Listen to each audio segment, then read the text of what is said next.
Hi friends, இந்த வீடியோவில் எங்களோட Chennai to Calgary travel vlog தான் பார்க்க போகிறோம். எங்களுக்கு சாட்டர்டே ஈவினிங் 5:30க்கு சென்னையிலேருந்து ஃப்ளைட்டு. நாங்கள் ஒரு 11:30 மாதிரி ஊர்லேருந்து கிளம்பிட்டோம்.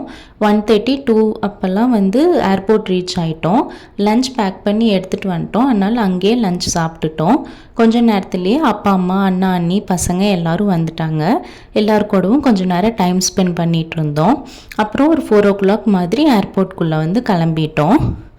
இப்போ தான் வெக்கேஷனுக்கு லீவ் விட்டு ஊருக்கு வந்த மாதிரி இருக்குது. அதுக்குள்ளே 1 month எப்படி இவ்வளோ ஃபாஸ்ட்டாக போச்சுன்னே தெரியல. எல்லாரையும் விட்டு கிளம்ப மனசே இல்லை. பட் என்ன பண்ணுறது, போய் தானே ஆகணும். அந்த மொமெண்ட் எல்லாருக்கும் பாய் சொல்லி ஏர்போர்ட்குள்ளே போகிறப்ப மனசெல்லாம் அவ்வளோ ஹெவியாக இருந்தது. மறுபடியும் எப்போ ஊருக்கு வருவோம், எல்லாரையும் பார்ப்போம், எல்லாரோட எப்போ டைம் ஸ்பெண்ட் பண்ணுவோம் அப்படின்ற தாட்டோடவே தான் எல்லாருக்கும் பாய் சொல்லிட்டு உள்ளே போனோம்.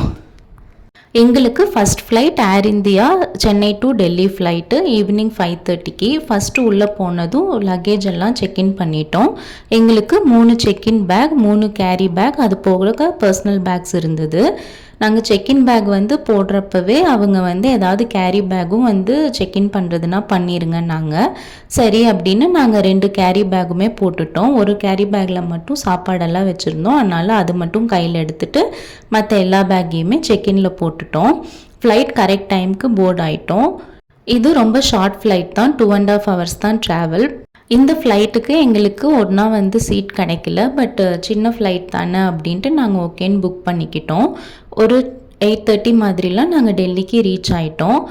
அங்கே போயிட்டு domestic to international terminal move ஆகிட்டு அடுத்த ஃப்ளைட் போர்டிங்காக வெயிட் பண்ணிகிட்டு இருந்தோம்.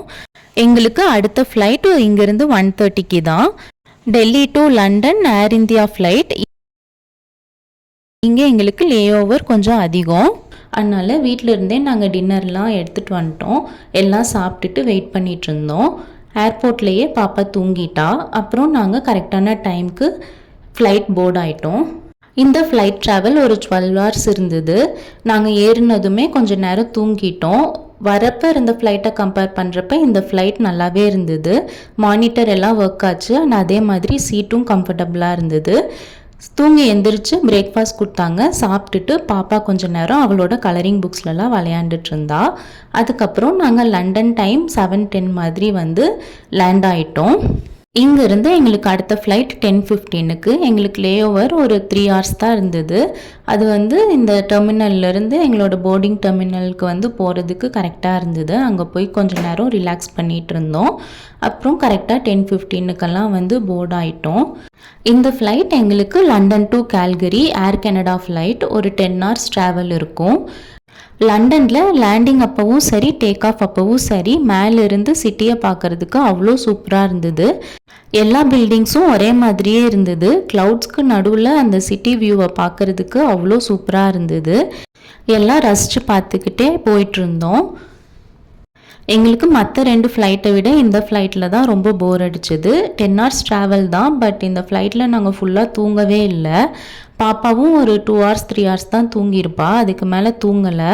கடைசியாக அவளுக்கு ரொம்ப போர் அடிச்சிருச்சு. வீட்டுக்கு போகலான்னு கேட்க ஆரம்பிச்சிட்டா.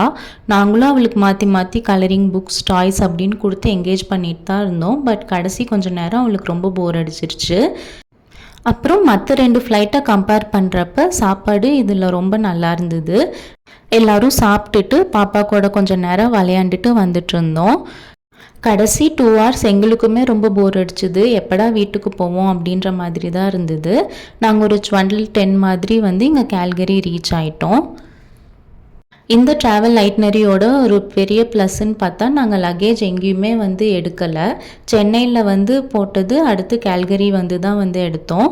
இங்கே லக்கேஜ் எல்லாம் கலெக்ட் பண்ணிவிட்டு இமிக்ரேஷன் எல்லாம் முடிச்சுட்டு நாங்கள் அப்படியே டாக்ஸி புக் பண்ணி வீட்டுக்கு கிளம்பிட்டோம். இப்படி தான் எங்களோட சென்னை டு கேல்கரி ட்ராவல் இருந்தது. இனிமேல் நெக்ஸ்ட் வெக்கேஷன் போகிற வரைக்கும் இந்த வெக்கேஷனில் ஃபேமிலி கூட டைம் ஸ்பெண்ட் பண்ண மொமெண்ட்ஸ் எல்லாம் ரீகலெக்ட் பண்ணி பார்த்து அப்படியே டைம் ஸ்பெண்ட் பண்ணிகிட்டு இருக்க வேண்டியது தான். நாங்கள் வீட்டுக்கு ரீச் ஆகிட்டு அப்படியே எங்களோட ரொட்டீன் ஸ்டார்ட் பண்ணிட்டோம். இந்த வீடியோ பிடிச்சதுன்னா லைக் பண்ணுங்கள். நம்ம நெக்ஸ்ட் வீடியோவில் பார்க்கலாம். அது வரைக்கும் பாய்.